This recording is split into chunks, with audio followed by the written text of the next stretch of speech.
Ceci est un livre audio autogénéré par Google. Livre Vies imaginaires. Par Marcel Schwob.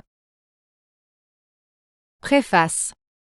La science historique nous laisse dans l'incertitude sur les individus. Elle ne nous révèle que les points par où ils furent attachés aux actions générales. Elle nous dit que Napoléon était souffrant le jour de Waterloo, qu'il faut attribuer l'excessive activité intellectuelle de Newton à la continence absolue de son tempérament, qu'Alexandre était ivre lorsqu'il tua Clitos, et que la fistule de Louis Xiv put être la cause de certaines de ses résolutions. Pascal raisonne sur le nez de Cléopâtre, s'il eût été plus court, ou sur un grain de sable dans l'urètre de Cromwell. Tous ces faits individuels n'ont de valeur que parce qu'ils ont modifié les événements, ou qu'ils auraient pu en dévier la série. Ce sont des causes réelles ou possibles. Il faut les laisser aux savants. L'art est à l'opposé des idées générales, ne décrit que l'individuel, ne désire que l'unique. Il ne classe pas, il déclasse. Pour autant que cela nous occupe, nos idées générales peuvent être semblables à celles qui ont cours dans la planète Mars, et trois lignes qui se coupent forment un triangle sur tous les points de l'univers. Mais regardez une feuille d'arbre, avec ses nervures capricieuses, ses teintes variées par l'ombre et le soleil, le gonflement qui a soulevé la chute d'une goutte de pluie, la piqûre qui a laissé un insecte, la trace argentée du petit escargot, la première dorure mortelle qui marque l'automne. Cherchez une feuille exactement semblable dans toutes les grandes forêts de la Terre. Je vous mets au défi. Il n'y a pas de science du tégument d'une foliole, des filaments d'une cellule, de la courbure d'une veine, de la manie d'une habitude, des crochets d'un caractère. Que tel homme ait eu le nez tordu, un œil plus haut que l'autre, l'articulation du bras noueuse, qu'il ait eu coutume de manger à telle heure un blanc de poulet, qu'il ait préféré le malvoisie au château Margaux, voilà qui est sans parallèle dans le monde. Aussi bien que Socrate taille, aurait pu dire Gnoti sauton, mais il ne se serait pas frotté la jambe dans la prison de la même manière, avant de boire la ciguë. Les idées des grands hommes sont le patrimoine commun de l'humanité, chacun d'eux ne posséda réellement que ses bizarreries. Le livre qui décrirait un homme en toutes ses anomalies serait une œuvre d'art, comme une estampe japonaise, où on voit éternellement l'image d'une petite chenille aperçue une fois, à une heure particulière du jour. Les histoires restent muettes sur ces choses. Dans la rude collection de matériaux que fournissent les témoignages, il n'y a pas beaucoup de brisures singulières et inimitables. Les biographes anciens surtout sont avares. N'estimant guère que la vie publique ou la grammaire, ils nous transmirent sur les grands hommes leurs discours et les litres de leurs livres. C'est Aristophane lui-même qui nous a donné la joie de savoir qu'il était chauve, et si le nez camard de Socrate n'eût servi à des comparaisons littéraires, si son habitude de marcher les pieds déchaussés n'eût fait partie de son système philosophique de mépris pour le corps, nous n'aurions conservé de lui que ses interrogatoires de morale. Les commérages de Suétone ne sont que des polémiques haineuses. Le bon génie de Plutarque fit parfois de lui un artiste, mais il ne sut pas comprendre l'essence de son art, puisqu'il imagina des parallèles, comme si deux hommes, proprement décrits en tous leurs détails, pouvaient se ressembler. On est réduit à consulter Athénée, Aolugel, des scholiastes, et Diogène Laërce, qui crut avoir composé une espèce d'histoire de la philosophie. Le sentiment de l'individuel s'est développé davantage dans les temps modernes. L'œuvre de Boswell serait parfaite s'il n'avait jugé nécessaire d'y citer la correspondance de Johnson et des digressions sur ses livres. Les vies des personnes éminentes par Aubrey sont plus satisfaisantes. Aubrey eut sans aucun doute l'instinct de la biographie. Comme il est fâcheux que le style de cet excellent antiquaire ne soit pas à la hauteur de sa conception. Son livre eût été la récréation éternelle des esprits avisés. Aubrey n'éprouva jamais le besoin d'établir un rapport entre des détails individuels et des idées générales. Il lui suffisait que d'autres eussent marqué pour la célébrité les hommes auxquels il prenait intérêt. On ne sait point la plupart du temps s'il s'agit d'un mathématicien, d'un homme d'État, d'un poète ou d'un horloger. Mais chacun d'eux a son trait unique, qui le différencie pour jamais parmi les hommes. Le peintre Hokusai espérait parvenir, lorsqu'il aurait 110 ans, à l'idéal de son art. À ce moment, disait-il, tout point, toute ligne tracée par son pinceau serait vivant. Par vivant, entendez individuel. Lien de plus semblable que des points et des lignes, la géométrie se fonde sur ce postulat. L'art parfait de Hokusai exigeait que rien ne fût plus différent.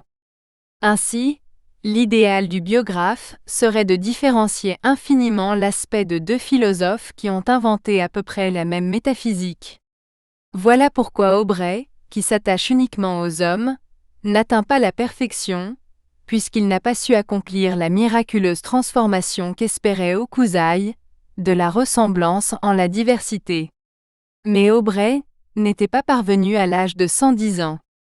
Il est fort estimable néanmoins, et il se rendait compte de la portée de son livre.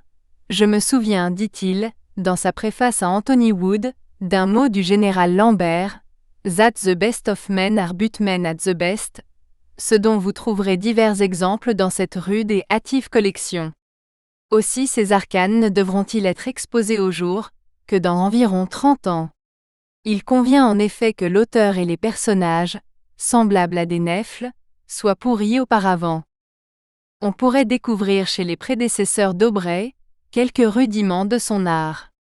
Ainsi Diogène Laërce nous apprend qu'Aristote portait sur l'estomac une bourse de cuir pleine d'huile chaude, et qu'on trouva dans sa maison, après sa mort, quantité de vases de terre. Nous ne saurons jamais ce qu'Aristote faisait de toutes ces poteries. Et le mystère en est aussi agréable que les conjectures auxquelles Boswell nous abandonne, sur l'usage que faisait Johnson des pelures sèches d'orange, qu'il avait coutume de conserver dans ses poches. Ici Diogène Laërce se hausse presque au sublime de l'inimitable Boswell. Mais ce sont là de rares plaisirs. Tandis qu'Aubrey nous en donne à chaque ligne. Milton, nous dit-il, prononçait la lettre R très dure. Spencer était un petit homme, portait les cheveux courts, une petite collerette et des petites manchettes. Barclay vivait en Angleterre à quelque époque, tempore Jacobi. C'était alors un homme vieux, à barbe blanche, et il portait un chapeau à plumes, ce qui scandalisait quelques personnes sévères. Erasme n'aimait pas le poisson, quoique né dans une ville poissonnière. Pour Bacon, aucun de ses serviteurs n'osait apparaître devant lui sans bottes en cuir d'Espagne, car il sentait aussitôt l'odeur du cuir de veau, qui lui était désagréable. Le docteur Fuller avait la tête si fort en travail, que, se promenant et méditant avant dîner, il mangeait un pain de 2 sous sans s'en apercevoir. Sur Sir William Davenant il fait cette remarque: « J'étais à son enterrement, il avait un cercueil de noyer. » Sir John Denham assura que c'était le plus beau cercueil qu'il eût jamais vu. Il écrit à propos de Ben Jonson: « J'ai entendu dire à Monsieur Lacy, fadeur, qu'il avait coutume de porter un manteau pareil à un manteau de cocher, avec des fentes sous les aisselles. » Voici ce qui le frappe chez William Prynne. Sa manière de travailler était telle. Il mettait un long bonnet piqué, qui lui tombait d'au moins 2 ou 3 pouces sur les yeux, et qui lui servait d'abat-jour pour protéger ses yeux de la lumière, et toutes les 3 heures environ, son domestique devait lui apporter un pain et un pot d'aile pour lui refauciller ses esprits, de sorte qu'il travaillait, buvait et mâchonnait son pain, et ceci l'entretenait jusqu'à la nuit, où il faisait un bon souper. Hobbes devint très chauve dans sa vieillesse, pourtant, dans sa maison, il avait coutume d'étudier nu-tête, et disait qu'il ne prenait jamais froid, mais que son plus grand ennui était d'empêcher les mouches de venir se poser sur sa calvitie. Il ne nous dit rien de l'Océana de John Harrington, mais nous raconte que l'auteur, AODNI 1660, fut envoyé prisonnier à la Tour, où on le garda, puis à Portsea-Castle. Son séjour dans ces prisons, étant un gentilhomme de haut esprit et de tête chaude, fut la cause procathartique de son délire ou de sa folie qui ne fut pas furieuse, car il causait assez raisonnablement et il était de société fort plaisante, mais il lui vint la fantaisie que sa sueur se changeait en mouche et parfois en abeille, ad cetera sobrius, et il fit construire une maisonnette versatile en planches dans le jardin de Monsieur Hart, en face St. James's Park, pour en faire l'expérience. Il la tournait au soleil et s'asseyait en face, puis il faisait apporter ses queues de renard pour chasser et massacrer toutes les mouches et abeilles qu'on y découvrirait. Ensuite, il fermait les châssis. Or il ne faisait cette expérience que dans la saison chaude, de façon que quelques mouches se dissimulaient dans les fentes et dans les plis des draperies. Au bout d'un quart d'heure peut-être, la chaleur faisait sortir de leurs trous une mouche ou deux, ou davantage. Alors il s'écriait : « Ne voyez-vous pas clairement qu'elles sortent de moi ? Voici tout ce qu'il nous dit, de Mériton. » Son vrai nom était Ed. Monsieur Beauvais le connaissait bien. Néant. Était libraire dans Little Britain. Il avait été parmi les bohémiens. Il avait l'air d'un coquin, avec ses yeux goglus. Il pouvait se changer en n'importe quelle forme. Fit banqueroute 2 ou 3 fois. Fut enfin libraire, ou vers sa fin. Il gagnait sa vie, avec ses griffonnages. Il était payé 20 sh, la feuille. Il écrivit plusieurs livres, The English Rogue, The Art of Wheedling, etc. Il fut noyé en allant à Plymouth par la pleine mer vers 1676, étant âgé d'environ 50 ans. Enfin, il faut citer sa biographie de Descartes. Meurt Renatus Descartes.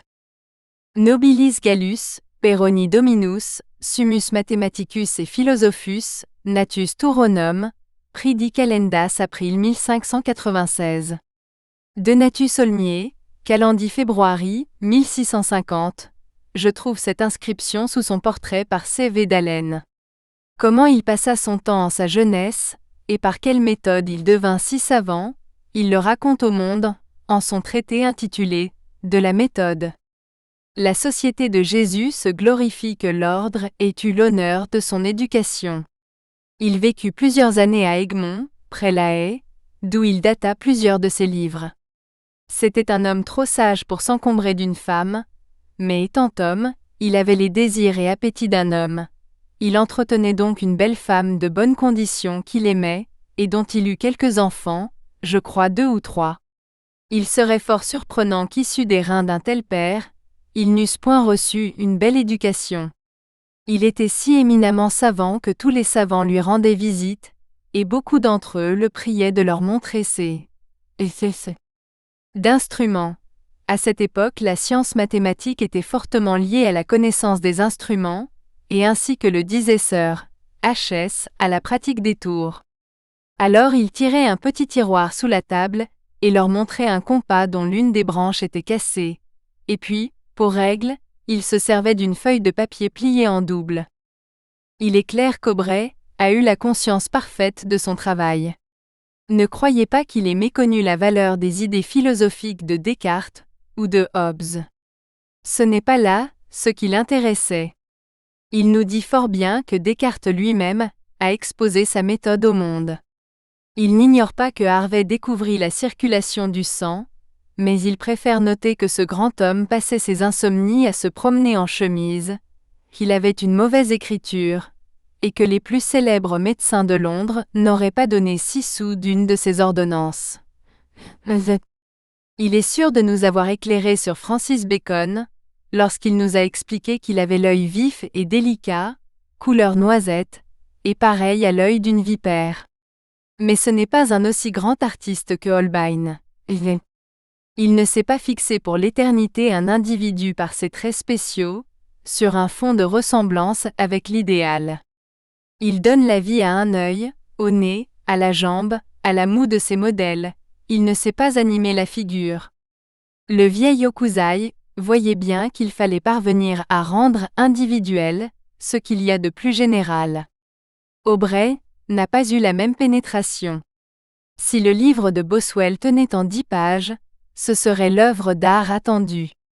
Le bon sens du Dr Johnson se compose des lieux communs les plus vulgaires, exprimés avec la violence bizarre que Boswell a su peindre. Il a une qualité unique dans ce monde. Seulement ce catalogue pesant ressemble au dictionnaire même du docteur. On pourrait en tirer une Scientia Johnsoniana, avec un index. Boswell n'a pas eu le courage esthétique de choisir. L'art du biographe consiste justement dans le choix. Il n'a pas à se préoccuper d'être vrai, il doit créer dans un chaos de traits humains. Leibniz dit que pour faire le monde, Dieu a choisi le meilleur parmi les possibles. Le biographe, comme une divinité inférieure, sait choisir parmi les possibles humains, celui qui est unique. Il ne doit pas plus se tromper sur l'art, que Dieu ne s'est trompé sur la bonté. Il est nécessaire que leur instinct à tous deux soit infaillible. De patients démiurges ont assemblé pour le biographe des idées, des mouvements de physionomie, des événements. Leur œuvre se trouve dans les chroniques, les mémoires, les correspondances et les scolies. Au milieu de cette grossière réunion, le biographe trie de quoi composer une forme qui ne ressemble à aucune autre. Il n'est pas utile qu'elle soit pareille à celle qui fut créée jadis par un Dieu supérieur, pourvu qu'elle soit unique, comme toute autre création. Les biographes ont malheureusement cru d'ordinaire qu'ils étaient historiens. Et ils nous ont privés ainsi de portraits admirables. Ils ont supposé que seule la vie des grands hommes pouvait nous intéresser. L'art est étranger à ces considérations. Aux yeux du peintre, le portrait d'un homme inconnu par Cranach a autant de valeur que le portrait d'Érasme. Ce n'est pas grâce au nom d'Érasme que ce tableau est inimitable. L'art du biographe serait de donner autant de prix à la vie d'un pauvre acteur qu'à la vie de Shakespeare. C'est un bas instinct qui nous fait remarquer avec plaisir le raccourcissement du sterno-mastoïdien dans le buste d'Alexandre, ou la mèche au front, dans le portrait de Napoléon. Le sourire de Mona Lisa, dont nous ne savons rien, c'est peut-être un visage d'homme, est plus mystérieux. Une grimace dessinée par Hokusai entraîne à de plus profondes méditations. Si l'on tentait l'art où excellèrent Boswell et Aubrey, il ne faudrait sans doute point décrire minutieusement le plus grand homme de son temps, ou noter la caractéristique des plus célèbres dans le passé, mais raconter avec le même souci les existences uniques des hommes, qu'ils aient été divins, médiocres ou criminels. Fin du chapitre. Chapitre 1, Empédocle. Dieu supposé. Personne ne sait quelle fut sa naissance, ni comment il vint sur terre. Il apparut près des rives dorées du fleuve Akraga, dans la belle cité d'Agrigente, un peu après le temps où Xerxès fit frapper la mer de Chêne. La tradition rapporte seulement que son aïeul se nommait Empédocle, aucun ne le connut. Sans doute, il faut entendre par là qu'il était fils de lui-même, ainsi qu'il convient à un dieu. Mais ses disciples assurent qu'avant de parcourir dans sa gloire les campagnes de Sicile, il avait déjà passé 4 existences dans notre monde, et qu'il avait été plante, poisson, oiseau et jeune fille. Il portait un manteau de pourpre sur lequel retombaient ses longs cheveux. Il avait autour de la tête une bande d'or, aux pieds des sandales d'airain, et il tenait des guirlandes tressées de laine et de laurier. Par l'imposition de ses mains, il guérissait les malades et récitait des vers, à la façon homérique, avec des accents pompeux, monté sur un char, et la tête levée vers le ciel. Une grande troupe de peuple le suivait, et se prosternait devant lui pour écouter ses poèmes.